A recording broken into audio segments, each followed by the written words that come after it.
तो दोस्तों आज मैं एक्सप्लेन करने वाला हूँ मलेशियन हॉरर मूवी को जिसका नाम है पुआओ, जो कि अभी हाल ही में 2023 के अंदर ही रिलीज हुई है। मूवी काफी इंटरेस्टिंग है, काफी बढ़िया है, आपको देखने में काफी ज्यादा मजा आने वाला है।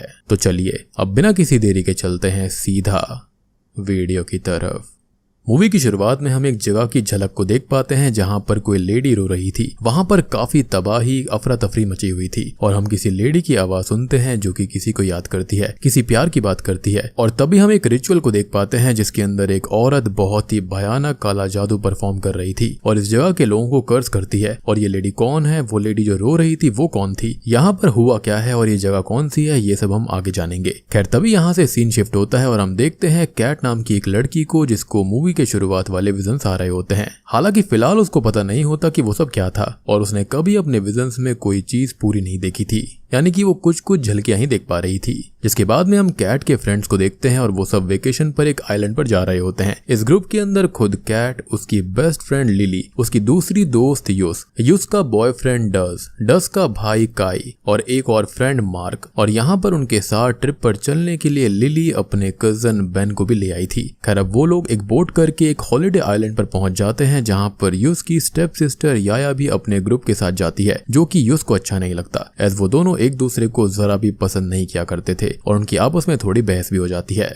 अब सभी लोग अपने अपने रूम्स में आ जाते हैं और कैट को अब कोई आवाज सुनाई देती है जिसके अंदर कोई आदमी किसी मॉली नाम की लेडी को बुला रहा होता है और कहता है कि वो कभी अलग नहीं होते। कैट को तभी वहां पर संभालने के लिए लिली और यूस आती है और वो नॉर्मल हो जाती है। अब हम काई और डस को देखते हैं जो कि आपस में बात कर रहे होते हैं और काई असल में कैट को बहुत ज्यादा पसंद करता है जिसको वो प्रपोज करने की तैयारी में था और साथ ही साथ वो उसके लिए एक ब्रेसलेट भी लेकर आया था जिसे वो उसको दे नहीं पा रहा था क्योंकि कभी कभार लोग आसपास हुआ करते तो कभी बेन कैट से बात करता हुआ मिलता जो कि नॉर्मली उससे ही बात करता था। लेकिन धीरे धीरे काई को ये नापसंद आने लगता है। अब वो सभी लोग डिनर कर रहे होते हैं तभी बेन सिगरेट पीने लगता है और हम उसके आसपास खड़ी हुई किसी लेडी की स्पिरिट को देख पाते हैं जो कि उसे सिगरेट पीते हुए देखकर दुखी होती है और शॉकिंगली कैट भी उस स्पिरिट को देख पाती है। हालांकि वो कुछ भी नहीं कहती और बेन भी कुछ फील करके सिगरेट नहीं पीता जिससे वो स्पिरिट काफी खुश होती है। खैर अब अगले सीन में ये सभी लोग और याया का जो ग्रुप होता है वो अजान नाम के एक आदमी की बोट के जरिए दूसरे आइलैंड पर घूमने जाते हैं, साथ ही साथ वहां पर कुछ वाटर एक्टिविटीज भी करते हैं। खैर अब वो सभी लोग वहां से गुजर रहे होते हैं कि तभी उनको एक आइलैंड दिखाई देता है जो कि उन्हें अपनी तरफ अट्रैक्ट करता है और वो लोग अजान से उन्हें वहां पर ले चलने को बोलते हैं लेकिन वो सीधा मना कर देता है, ये कहते हुए कि वो एक अबैंडन्ड आइलैंड है और वहां पर कोई भी नहीं जा सकता और ये एक रूल है जिस पर वो लोग उसे ज्यादा पैसे देने का लालच देते हैं लेकिन वो फिर भी नहीं मानता और साफ मना कर देता है। इवन वो उस आइलैंड के नाम से थोड़ा परेशान भी हो गया था। अब वो लोग एक जगह पर रुककर डाइविंग करने लगते हैं और सभी लोग काफी मस्ती कर रहे होते हैं। तभी कैट उनसे अलग हो जाती है जिससे आगे पानी में नीचे बहुत सारे स्केलेटन्स दिखाई देते हैं जिनसे वो डर जाती है और अब उसको वहां पर वही सब रिचुअल्स, मरते हुए लोग और किसी तबाही के विजन्स आने लगते हैं और अब वो बेहोश हो जाती है। अब काई ऊपर आता है जिसको सब बताते हैं कि कैट ऊपर नहीं आ रही है और वो उसे वापस लेने पानी में चला जाता है और अजान अपने बोट अटेंडर एडी के साथ पानी में जाता है कैट को वापस लाने के लिए और उसकी परेशानी देखकर हम समझ पाते हैं कि इस जगह पर कुछ तो गलत है। अब वो लोग कैट को वापस ले आते हैं जिसको होश आता है और वो बहुत ही ज्यादा परेशान और डरी हुई थी जिसको वो लोग संभालते हैं। अब वापस आकर अजान उन्हें उस डेजर्टेड आइलैंड के बारे में बताता है कि यहाँ पर हर आइलैंड का उसका खुद का कोई ना कोई अर्बन लेजेंड है, लेकिन उस एक आइलैंड की कहानी काफी अलग है जहाँ पर 200 साल पहले एक लेडी ने उस आइलैंड पर कर्स छोड़ा था, यानी कि उसको शापित कर दिया था और इस कर्स ने वहां पर रहने वाले सबकी जान ले ली और तो और जो भी लोग मारे गए उनकी बॉडीज तक कभी किसी को नहीं मिली। इनफैक्ट अभी भी माना जाता है कि उस आइलैंड के ऊपर वो कर्स अभी भी जारी है, तो उससे सभी को दूर रहना चाहिए और आज जो हुआ वो एक वार्निंग की तरह ही वो लोग माने।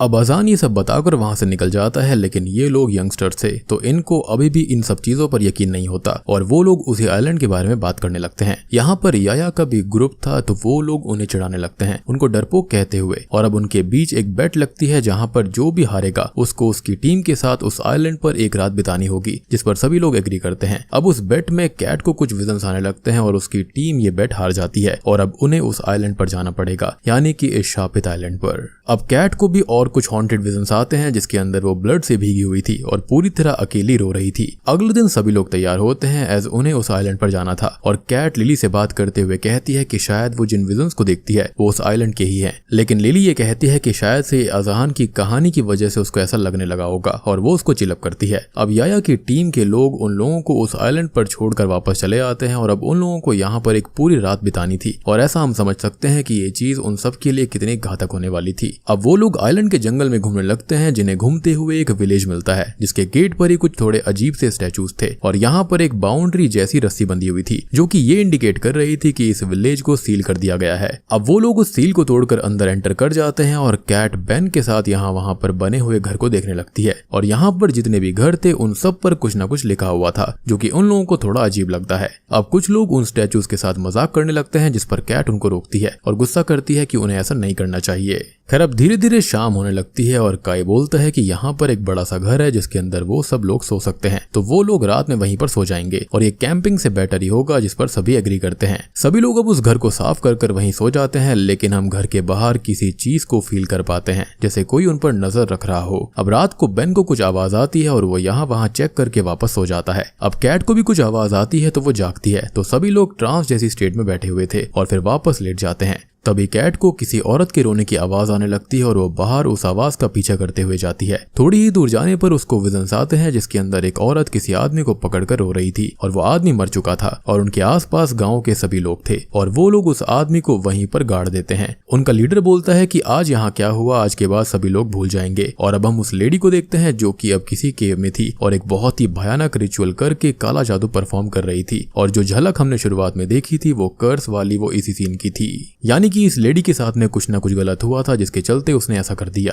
अब कैट जागती है तो वो उसी घर में अपने ग्रुप के पास ही थी लेकिन थोड़ी परेशान थी। खैर अब वो लोग वहां से निकलने के लिए बीच पर आते हैं और लिली कैट और बेन के साथ बैठी हुई थी जो कि अपना फोन देखती है, तो उसके अंदर उन सब की आखिरी नाइट की सोते टाइम की फोटो थी और ये वो कैट और बेन को दिखाती है और वो तीनों बहुत परेशान हो जाते हैं कि आखिर ये फोटो किसने ली होगी। लेकिन कैट अभी ये बात सबसे छुपाने को बोलती है, ऐसे सब पैनिक करने लगते। अब असल में शर्त के अनुसार एक रात बिताने के बाद याया के दोस्तों को यहाँ पर आना था बोट लेकर, लेकिन वो लोग आते ही नहीं और शाम हो जाती है जिससे सभी लोग बहुत ज्यादा परेशान होने लगते हैं। अब कुछ लोग वापस उसी विलेज में रुकने का बोलते हैं तो कुछ लोग उसके खिलाफ थे, लेकिन वोट यहाँ पर रुकने के लिए ज्यादा होते हैं तो वो लोग वापस वहीं पर रुकने के लिए निकल जाते हैं। इधर याया और उसके फ्रेंड्स बात कर रहे थे, उन्होंने कैट और उसके ग्रुप को अच्छा प्रैंक कर दिया और वो उन्हें कल पिक कर लेंगे और ये बात अजान सुन लेता है।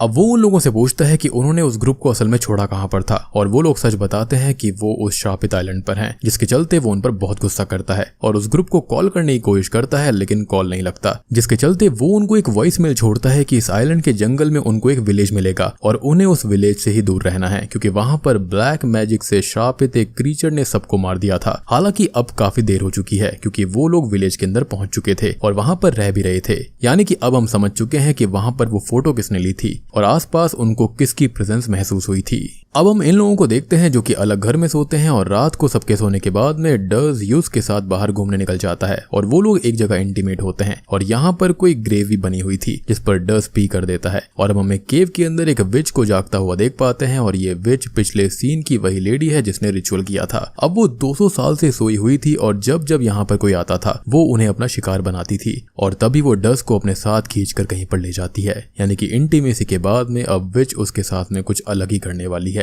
जिसके बाद में हम कैट को देखते हैं जिसको वही नाइटमेयर आता है जिसके अंदर इस बार वो विच सभी गांव वालों पर अटैक करके उन्हें एक एक करके मार रही थी। अब अचानक से ही कैट की नींद खुल जाती है जिसको बेन संभालता है और वो उसे अपने विजन्स के बारे में बोलती है और कहती है कि शायद उसे यहाँ पर लाया गया है किसी साइन के जरिए और उसके पास एक सिक्स सेंस है जिसके अंदर वो डेड को देख सकती है और इस दिन उसने बेन के पास एक लेडी को देखा था और बेन अपनी मदर की पिक्चर दिखाता है जिस पर वो कंफर्म करती है कि उसने उन्हीं को उस रात देखा था और बेन थोड़ा सा शॉक्ड हो जाता है, ऑल्दो वो उसकी बात पर पूरी तरह यकीन भी कर रहा था।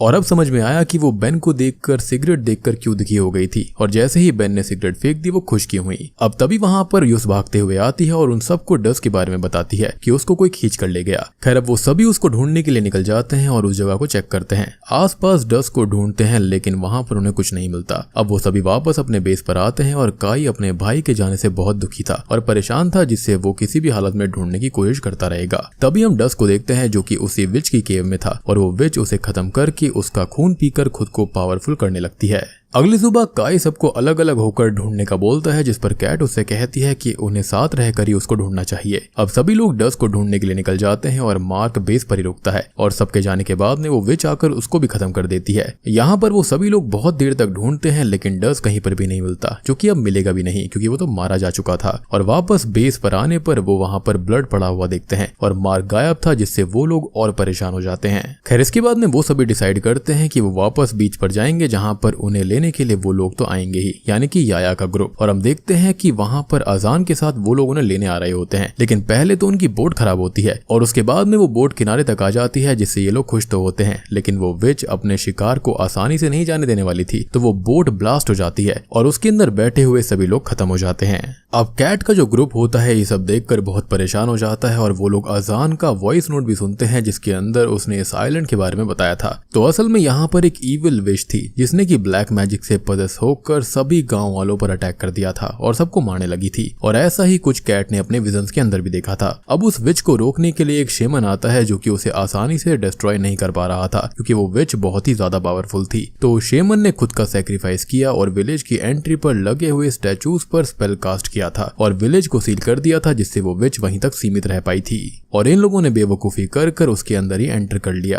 खैर अब कैट बोलती है कि उसने यही सब अपने विजन्स के अंदर देखा था और उन्हें कर्स को खत्म करने का तरीका ढूंढना होगा, तभी वो लोग यहाँ से बाहर जा पाएंगे। और ये कहानी कुछ ब्लेयर विच जैसी साउंड कर रही है, लेकिन यहाँ पर काफी स्पेसिफिक है। खैर अब वो लोग जंगल में जाते हैं, उसी विलेज की एंट्री को फिर से सील करते हैं और कैट ने अपने विजन्स के अंदर एक ग्रेव को देखा था, तो वो लोग उसी ग्रेव को ढूंढते हैं। और ये ग्रेव उस आदमी की थी जिसके मरने पर वो लेडी रो रही थी। कैट उस ग्रेव में मिले स्केलेटन को टच करती है, तो अब उसको और विजन्स आते हैं। और दोस्तों अब यहाँ पर खुलते हैं इस मूवी के असली पत्ते। तो असल में ये विच कोई विच नहीं थी, बल्कि इसका असली नाम तो मॉली था। और एक दिन यहाँ पर एक आउटसाइडर चान आता है और वो दोनों एक दूसरे से प्यार करने लगते हैं, साथ रहने लगते हैं। मॉली चान के साथ बहुत खुश थी, तभी एक दिन गांव वाले आते हैं और उस पर गुस्सा करते हैं कि यहाँ पर आउटसाइडर के साथ रहना, रिश्ता रखना बहुत ही ज्यादा गलत है और बिल्कुल ही प्रोहिबिटेड है। और वो लोग चान को पीट पीट कर मार डालते हैं, जिससे मॉली पूरी तरह टूट जाती है। और फिर वो एक केव में जाकर वहां पर रिचुअल और ब्लैक मैजिक करती है। तो आपको समझ में आया होगा कि शुरुआत में यही सीन था। जो लेडी रो रही थी वो मॉली थी और जो आदमी मारा गया था वो चांद था। और ऐसे ही यहाँ पर ब्लैक मैजिक करके वो बहुत ही पावरफुल विच बनकर उन सभी पर श्राप डाल देती है और अपने बदले के लिए उनको मारने लगती है। साथ ही साथ उसका ये जो कर्स होता है वो उन लोगों को भी मार रहा था जो कि सबको बचाने की कोशिश कर रहे थे। अब कैट सबको इसके बारे में बताती है जो उसने देखा था और वो कहती है कि उन्हें उस केव तक जाना चाहिए, वहीं से सब कुछ ठीक होगा। अब वो लोग उस केव को ढूंढने लगते हैं और उन पर मॉली विच पूरी तरह नजर रख रही थी और एक रिवर को पार करते वक्त वो बेन पर अटैक करती है, लेकिन वो उससे खुद को बचाता है और वो लिली को अपने साथ ले जाती है। अब यहाँ पर सिर्फ 4 ही लोग बचे थे और वो लिली के जाने से बहुत दुखी थे। रात हो चुकी थी, तो वो लोग एक जगह पर रुकते हैं और काई रेस्ट करने लगता है और उसके बाद बेन रेस्ट कर लेगा जब तक वो पहरेदारी करेगा।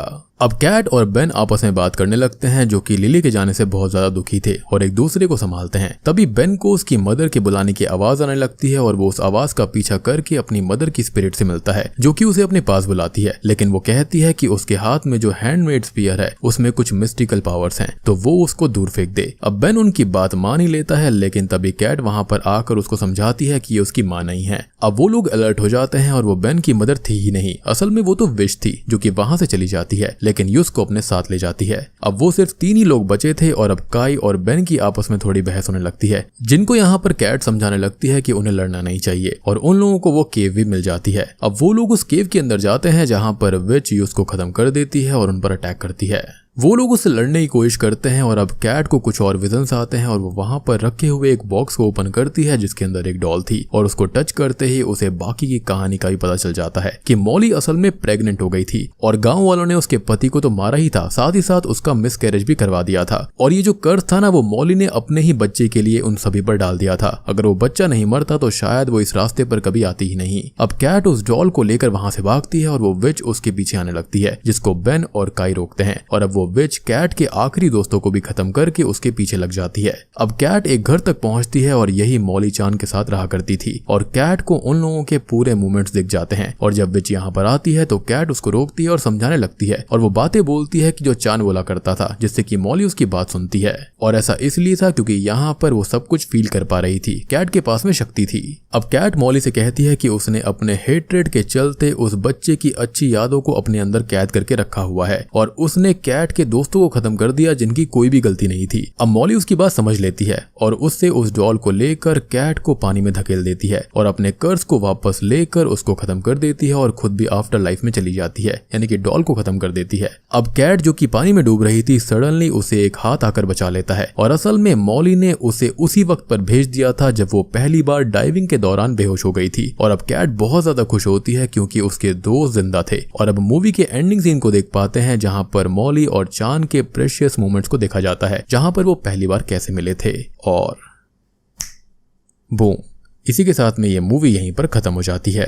तो दोस्तों ये थी पुआओ मूवी की कहानी, जो कि एक मलेशियन हॉरर मूवी है। उम्मीद करता हूँ कि आपको ये पसंद आई होगी। मलेशिया की तरफ से काफी सही हॉरर मूवी है ये। पर्सनली मुझे तो मूवी काफी सही लगी। बाकी आप लोग मुझे बताना कि आपको ये फिल्म कैसी लगी, कमेंट सेक्शन में अपनी राय जरूर देना। चैनल के ऊपर नए हैं तो सब्सक्राइब कर लीजिए और वीडियो को लाइक जरूर कर देना। तो मैं आप सबको मिलता हूँ अगली वीडियो के साथ में, तब तक के लिए